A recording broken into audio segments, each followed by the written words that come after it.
Fanny zongo tuna bangona nous bien bazolo banini natumia eske zane bapaya bayaki kobotola biso Congo oyo mission na bango babotola Congo ekoma ya Rwanda eske za bakongolais baza kosala nde na bango eske za bakongolais baza komibenga bapoza ya bakipa tokoyeba bango na misala na bango tomi identifié po mingi bazongenga bazosala pona Congo te nalobi soki obangisi ke oyebi likambo bino bapaya. Allô, n'habitez maman Candido, qu'est-ce que vous avez colocano? Oui, Najo Kao. Ouais. Bonsoir maman. Bonsoir Ndekolibita. Ouais, vous allez en direct dans la radio, télévision, Bende les Plis, Bato Bazali Kolanda partout, to segela ki na yo pa bate, lobi Tolanda ki de Konabiso, Jacques Matanda, Mamboyo, Kudia Kubanza, na makambo yaki nango lobi, moi kombo na yo etambola ki wana pe bato babandi koloba bato bazo telema balingi bayoka réaction na yo moko pa bate ndeko Jacques Matanda lobi na manso elekaki na comportement ya mama Justine Kasavubu denga yaki ko na yo alobi ko banda lelo biso peto proclamer mama Candido Keke lokola présidente ya diaspora peto ko luka ba mama mususu bazinga zingaye pona kande tumboyo toke na on boso alors que to ba réaction na yo yo kolo makambo yo moto yo lobby de konabiso kudia kubanza apona kiyo okoyi koloba nini po bande ko bazolanda yo. Bon, en tout cas j'ai été très surprise yako yoka d'abord nan na landa émission te ba isenga et puis on a yoka ngamoko et tout mais naza vraiment surprise mais parce que je me dis bon base il y a moins polémique et salamiwana eza réaction nangai na nini opération oyo bandeko aux États-Unis basalaki ya ba élection na bangwana et tout ça et là on a réagi ça avant même na ko réagir na émission tout ça na CCDP TV il y avait quand même toute une émission au na salaki na ndeko Mubenga et sika na qui temps pratiquement pendant 1 heure il y a ko expliquer que, puisque c'est à peu près la même démarche, hein, bazo YP a organisé l'élection, bazo luka mutumo kwa za la soki à la tête, il y a diaspora et tout ça. Et donc c'est un peu la même chose oyo nani ndeko matanda pe aeko ko sala à son tour. Donc ma position elle est la même puisque c'est un peu le même principe. Donc na moninati ndeko matanda alandaki mission anate Aza au courant parce que en tout cas je ne vois pas comment il pouvait faire cette proposition là puisque moi j'ai été très clair là-dessus naza nakati ya pareko na kotaka na pareko nazolanda parce qu'il y a un seul leader oyongai nazo reconnaître na classe politique na biso dont je reconnais le leadership ezaka ramoko eza papa Honoré Ngwana et si même au début nazaki déjà dans moi conviction je peux vous dire qu'aujourd'hui soki conviction na ngai ezalaki 100% mokolonga na kotaka na pareko lelo eza au moins 200% que il y a un seul leader oyo ngai nako kolanda ti mokolo tokosikola mboka etc eza kaka moko eza papa Honoré Ngwana donc eza na eloko moko te oyo ngai nako kosala na ba action politique na ngai etc oyo eza ekozala en dehors il y a leadership il y a déjà il y a papa Honoré Ngwana et pour cela d'abord c'est pour ça que naza na kati déjà à pareko et qu'en plus avec la pareko peut aux na kati ya CNRC donc ça déjà mouvement mibale o eza ko occuper temps nanga makasi donc démarche proposition il y a ndeko matanda bon je pense peut-être ezaki nango blague bon lokola azaki ko réagir un peu par rapport à maman Justine donc à boire peut-être comme ça ndenge moko peut-être il y a oui tocha peut-être pour moi je peux considérer ça que comme une blague parce que comme je viens de vous dire ma position elle est tellement claire tellement limpide et j'ai eu à l'exposer publiquement et je vous le redis aussi ici c'est que ngai en tout cas ti tokosikola mboka soki nini ngai nakozala toujours derrière monsieur Honoré Ngwana bon tout ça c'est vrai le bazar mutu et tout ça les gens peuvent commettre des erreurs ou je sais pas quoi mais en tout cas ça fait plus de 10 ans que je suis à côté de lui que je me bats à côté de lui et je ne vois pas comment ce monsieur là pourrait trahir le combat au point que ngai naya kolongwa na nsima na ye quoi. Donc proposition bango bazosala boye, sincèrement ça m'a un peu déçu quand même, parce que nazomona que eza neti koéparpiller koluka koséparpiller, koéparpiller bamoyen na biso, koéparpiller baressources na biso, en allant créer encore des structures, des machins, des trucs. Nous, biso moko déjà toza na Pareco, et puis toza déjà na kati ya CNRC. Bon, muto a Pareco alongwa susu akende kota susu na plateforme susu na okaki ba biloko ba vice-président bani. Non, franchement, moi sincèrement, je me dis c'est une blague sûrement, ou en tout cas ndeko Matanda alandaki intervention nga na salaka et pas nani le compatriote Mubengate. Et c'est pour ça qu'il a peut-être fait cette proposition-là. Donc, je demande sincèrement à Nabandeko Nabiso, en tout cas, bon, ce qui est ça par rapport à Yangai, il y a rôle en tout cas, Bosana, et puis se recentrer sur ce qui me paraît vraiment important, c'est le combat que nous faisons là, CNRC et tout ça. Même des combattants, je l'invite même à rejoindre le CNRC, puisqu'après tout, il y a déjà une plateforme qui est là, et qui est dans le sens, il y a Makamboa Résistance et tout. Et donc voilà, je veux dire, bon, à moins que Harmonique, CNRC, espace où il y a ils correspondent à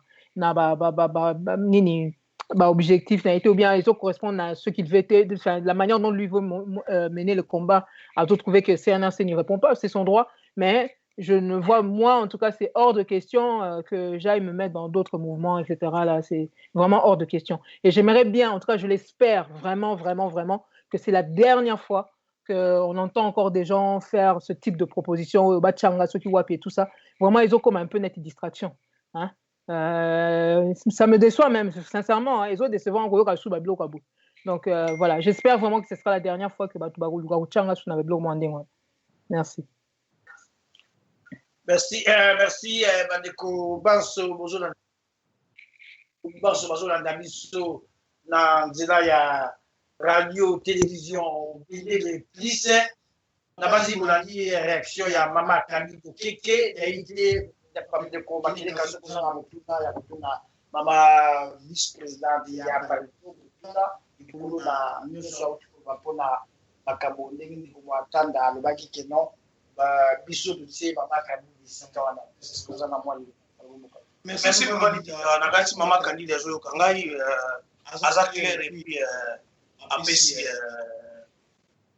alobi ba kokini musubi bale alobi ke kuna ye peut-être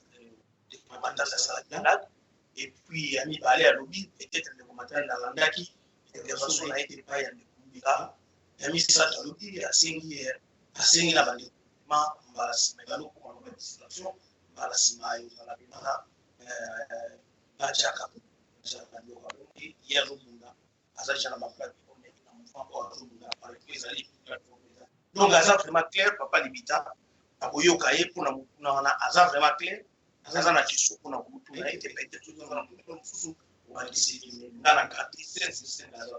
Merci 5 sur 5 aza mpenza polele lokola lo de la source Mama Kaniko Keke motuna na ngai ya mibale nangi natuna na profite nango lokola tozwi yo na émission oyo tozobenga sango malamu mais émission na biso ya thème na biso ya elelo ezali est-ce qu'il faut pas résistant à défendre auto-idéologie? Est-ce qu'il faut défendre nous ça là biso na bino eloko ni ezosala ke bandeko basusu mpe baki basangana to baloba discours ya biso tozomona ngo mabe eloko ni ezosala est-ce que bazoloba ngo ndenge ezali te bazoloba ngo mpona baprofit d'intérêt na kati toni pourquoi il faut pas résister à défendre le discours to combat? Pardon, pourquoi Nini Naoki Madame Nasuka? eloko ni ezosala lelo bandeko biso barésistant soki bandeko mosusu barejoindre bitumba oyo baye na kati to baye na masolo mosusu neti bon baza barésistant mais balobi il faut peut-être bon tokosala baélection sans kanambe mais baza barésistant balobi non tokende dialogue sans kanambe to balobi bon biso tomoni il faut esikana cardinal Mosengo azwa esikana pona ni biso ba résistant to biso bato yo toza na discours ya occupation tozolinga masolo ande wande po wana pe ezaka ezomema nzela po mboke sukwama pourquoi tozolinga makambo wana? Bon nangi nazwaka point moko ndenge osite ka ya bato baza kosenga nini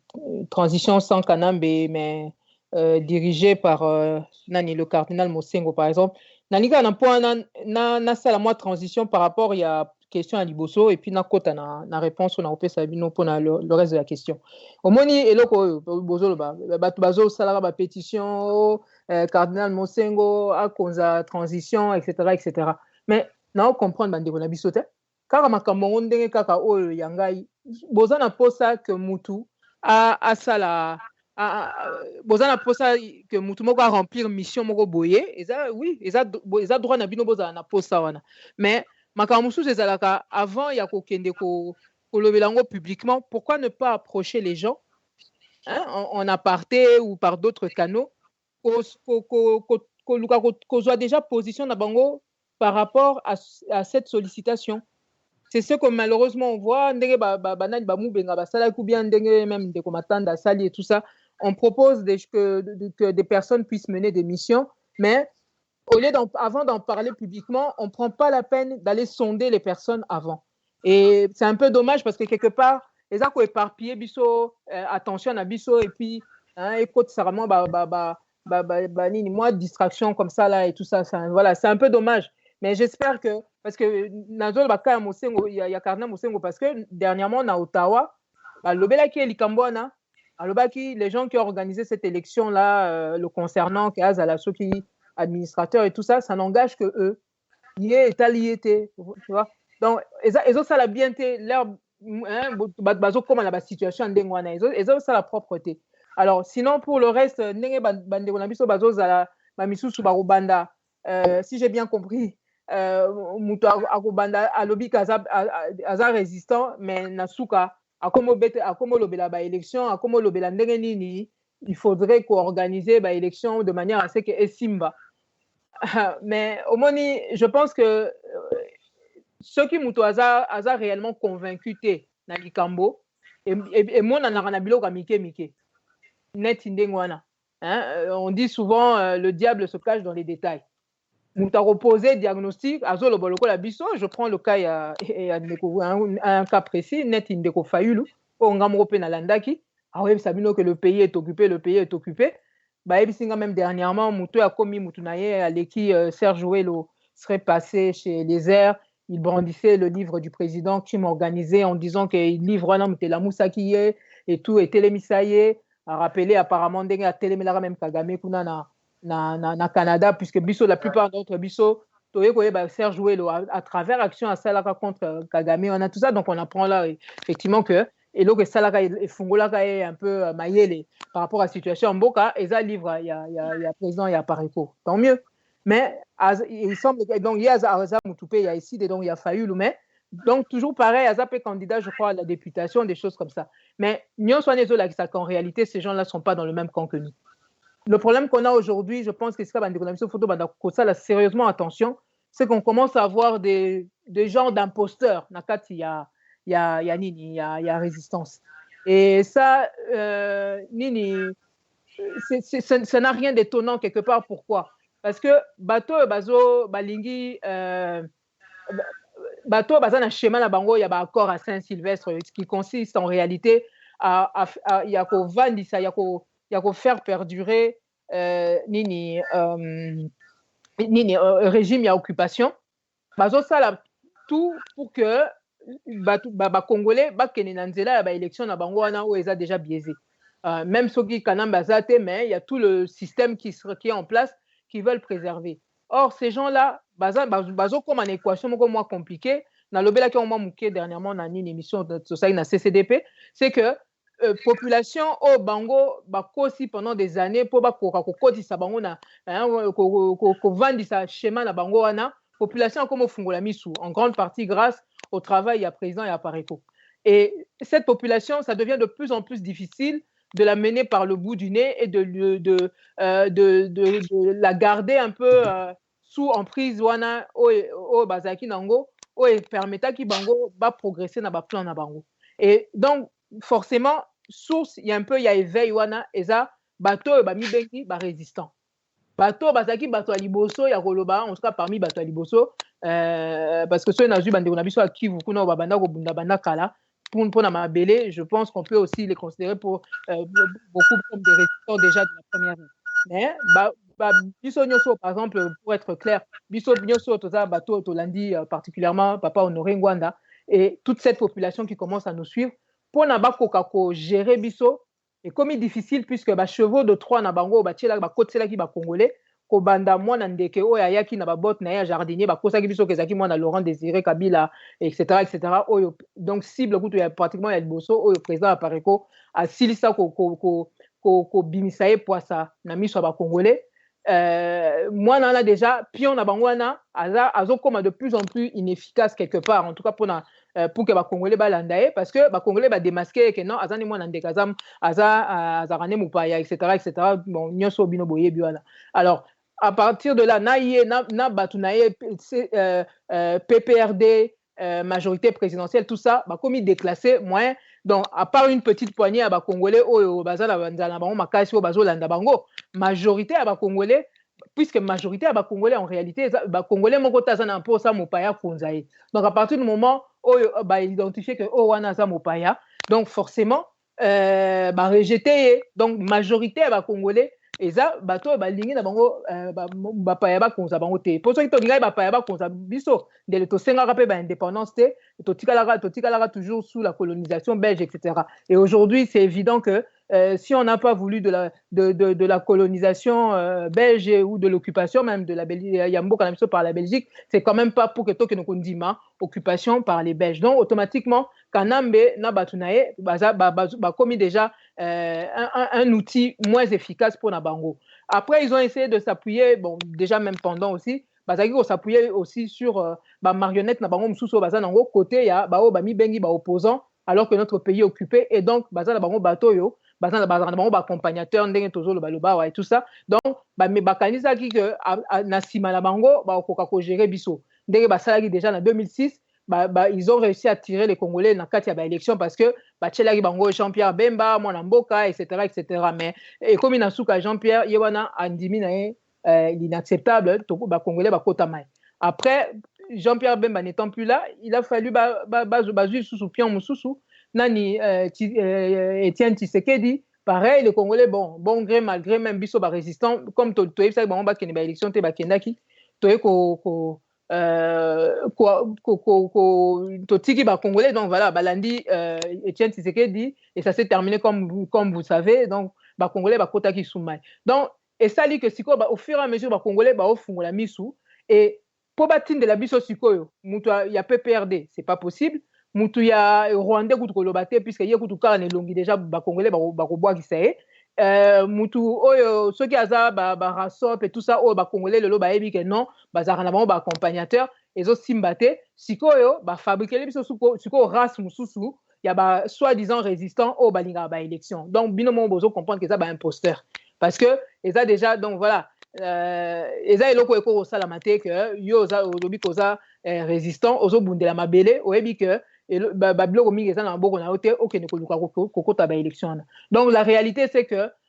bazokotisela biso banguna na kati ya nini ya résistance parce qu'ils ne peuvent pas fonctionner autrement puisque ba Congolais bakomi trop éveillés donc il faut bazo obligé bazwa ba marionnette ya Jean Mususu pour bakoka ko approcher biso. Et c'est pour ça que, bon, effectivement, thème, il y a émission na bino ya lelo, et je suis tout à fait d'accord avec le SN Makele Kanenga Lobagi déjà qu'effectivement, combat ezo senga to batelango, déjà, je pense, par principe, eloko nyoso motuya et senga ko batelango. Soko zan eloko moko, ozana trésor, ozana, je sais pas, tout ce qui est important pour soi, on est obligé d'en prendre soin. Sa santé, c'est important pour nous, on est obligé de prendre soin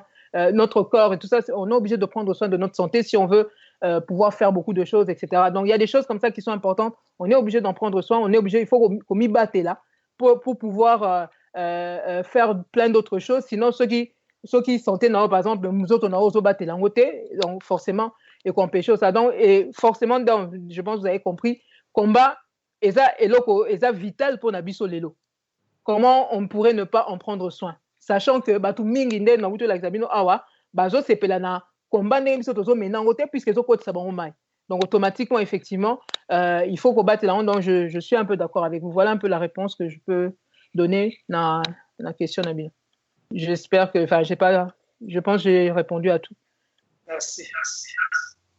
Merci vraiment Bandeko Banso. Bazo na biso na radio télévision soit des actions Mama VP, Mama Kali. Vraiment toujours qui est pour nous tous na Libani surtout na makambo yo koyeka na makambo tali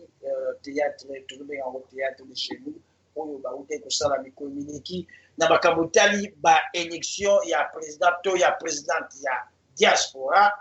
pe la réaction ya ndeko na biso Matanda Jacques Matanda mambo yo kudia kubanza ndenge alobaki lobi ke Mama Kanino Keke azwi sika wana mezoka nde Mama Kanino abi wana ezali peut-être ba blague pour ceux qui alandaki ye anga yebate makambo nyonso alobaki NON ye azali déjà na mouvement oyo ye azali na yango mpe azali na leader oyo ye azali kolanda Mama Kanino Keke nazali mpenza so na motuna te me nalingi nayeba ya likambo nini ntango mosusu totuni yo te oyo ezali na kati na sopo na yo okoki koyebisa lelo bana ya kongo na kati na etumba oyo na kati na résistance ndenge tolobi estce ifo tokengela to tobatela etumba oyo estce toprotege etumba oyo soki oza na conseil ya kopesa barésistant na kati na etumba oyo okoloba nini bongo mpe so oloba no asuka tokontinue mpenza émission na biso tobengaka sango malamu. Ouais, en tout cas, oui, pour terminer, c'est juste que, et surtout vu nini, situation au évoqué, au sali même que Bobengi Sanga Awa, Congolais, ça l'attention parce que, surtout, résistant, to kota na distraction te. Na utu Sabino, la minute, la réalité, c'est que Tozo comme quand même en position de force par rapport, il y a combat au Tozo mené, par rapport, il y a vision au biso Toza Nango pour Namboka. Pourquoi? Parce que, batwana lokuta o bango basapuya ki nango pona kosala o bango bazosala bazokoma na suka nango. Donc c'est vraiment pas le moment pour na biso to se distraire to manda ko s'éparpiller et tout ça na babiloko mususu boye na uti ko yebisa bino na uti ko pesa vraiment conseil que non babiloko mususu to travailler ndenge batu mususu tozomona bamboka oyo batu avant bima même libanda na sommet ou bien na ba congrès ou bien na ba parlement na bango basolo la kana pembeni eza masolo mingi biloko yango avant eza kwa kotia biloko bato bakolia avant kotia on a mesa quand même balambaka yango kuna okozwaka biloko mobesu to ekotiela bato parce que c'est un peu ce que bandeko na biso bazosala chaque fois bazoyela bato biloko mobesu bato aye non mais ça va pas et tout ça mais non totika nanu ndenge wana babiloko mingi tozwaka temps avant même ya komemela yango par respect mpona bandeko na biso par respect mpona mboka na biso par respect mpona situation gravissime oyo toza nango oyo ezosenga oyo ezosala que des millions de Congolais bazotia peut-être espoir na bango et pas na biso toza kotelema depuis un moment et tout ça par respect pour tout ça totia un peu plus de rigueur na makambo tozosala na eloko nyonso tozosala so totali bato bamboka mingi oyo baza oyo tozomona ke baza na mwa avance na makambo ebele par rapport à biso batikala kosala biloko moko te en tâtonnant en faisant des trucs un peu à peu près et tout ça nayebi te biloko mosusu eza même mesa soko olingi osala mesa oyo bato bakokende olia soko ozosala yango obeti basete malamu te oassemble yango mabe ezala mesa moko bancal bato mokolo bakolia bakoya kozwa biloko nyonso koya kokweya donc ezosenga ke soki olingi oconstruire eloko oyo eza quand même important il faut quand même mettre de la rigueur donc on doit pas vraiment je sais pas c'est vraiment le mot de la fin pour moi Congolais totika à peu près totika tâtonnement etc ezoboma biso oko tâtonner pendant quelques temps mais soko ningo sala eloko moko ya important ça ne marche pas avec le tâtonnement ça ne marche pas donc biloko mingi bato bazosala tozokoka kokoma na suka te ou bien tozo avancer suffisamment te parce que Congolais alingi rigueur te eloko nyonso bokoyebisa ye bazomona kaka ke non bozo attaquer un tel mais non et puis biso ce que je veux rappeler encore parce que nayoki batu mingi na moni batu et tout ça et ceux qui batu batali même émission na uta osala nous on n'est pas là pour faire plaisir aux gens simplement non on est là pour essayer nous nous battons pour que on puisse libérer ce pays et comme je viens de le dire ça se fera avec de la rigueur ça se fera avec en mettant la vérité au centre de tout ce que nous faisons. Alors, bateau, on va être là pour les caresser dans le sens du poil, pour dire les choses, pour se faire plaisir, etc. En tout cas, vous ne faisiez pas la peine de venir par ici parce que là, ils vont se tromper d'adresse. Nous, ici, même toza biso sur ma compatriote, toza bandeko, etc. Donc, justement, c'est avec beaucoup d'amour et beaucoup de respect aussi que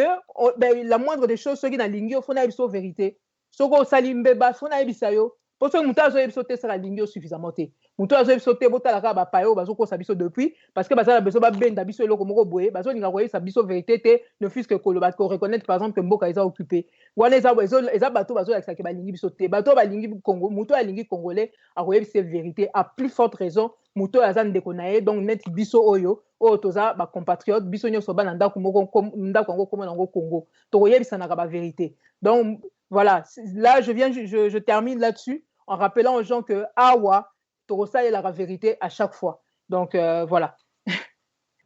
Merci, Torosa est la vérité. Gonganyoso, la base, oui, bah, tes vérités, zali ba attribué à Zambé, vérité, zali Yemen, Zambé, pas battre, et tout malabiso, celui qui te longa, lobby, zali pour tout ça. Fanny zongo tuna bangona no bien bazolo badini mama nyango ne mamedia na tunia est-ce que ça ne va pas ya ba ki kobo to biso Congo oyo mission na bango babotola Congo ekoma ya Rwanda est-ce que ça ba congolais bazako sala na bango est-ce que ça ba congolais bazako mi benga ba pota ya ba kipa tokoyeba bango na misala na bango tomi identifié po mingi bazongenga bazosala pona Congo terre nalobi soki obangise ke oyebi likambo bino bapaya bokanisaki ke tokolemba tozana bino corps à corps bozela na tuna nana bana nyango ne ba médiocre bana Congo tososola ma banya vesa tosala confisante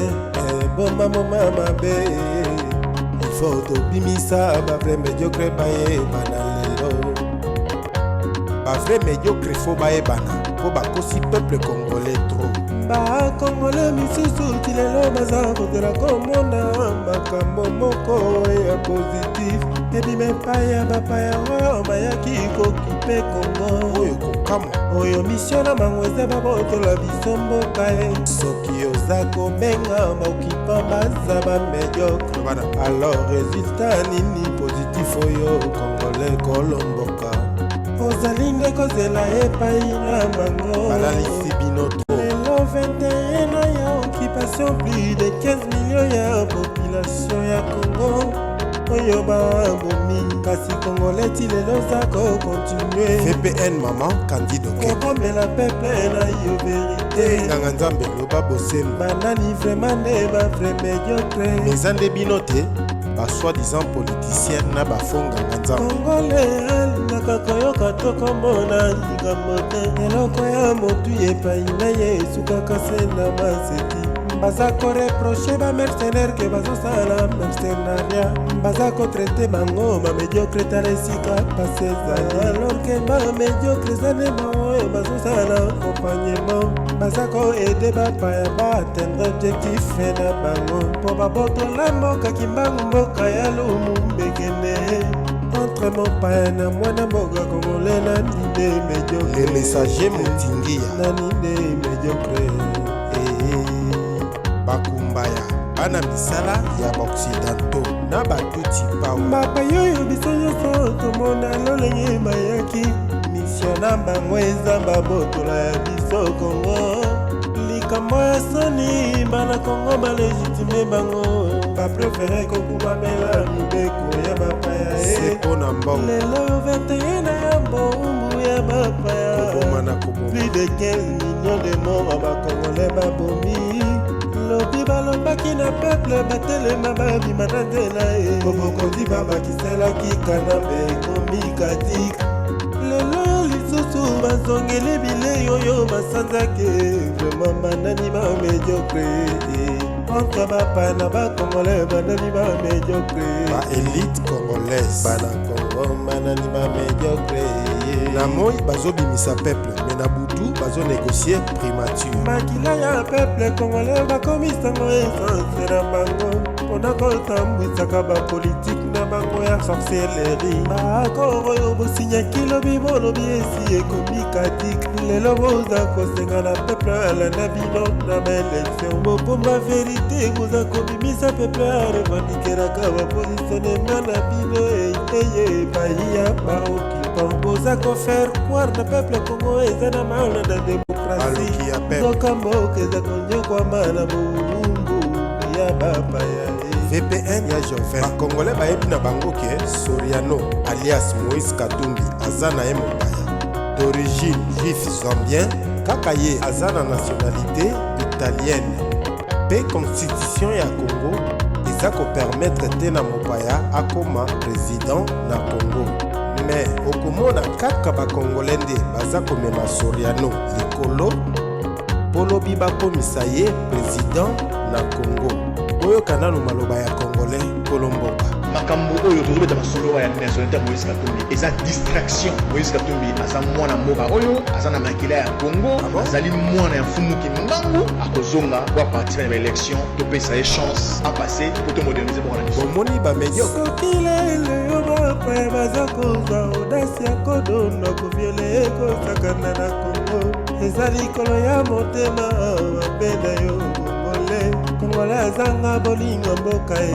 permi ebite mboketonda na fanatisme elenge mpe mediocrité mibeko ya mboka na ye Congolais aza kominimize esika mibeko esukisi bapaya Congolais moko aviole mibeko epekisi mopaya akoma président na Congo me bakongolais bazomema bapaya lobi bakama mboka ye bakongolais bazosenga transition sans kanambe mais toujours na kati ya système ya occupation Ruberwa Moïse Nyarugabo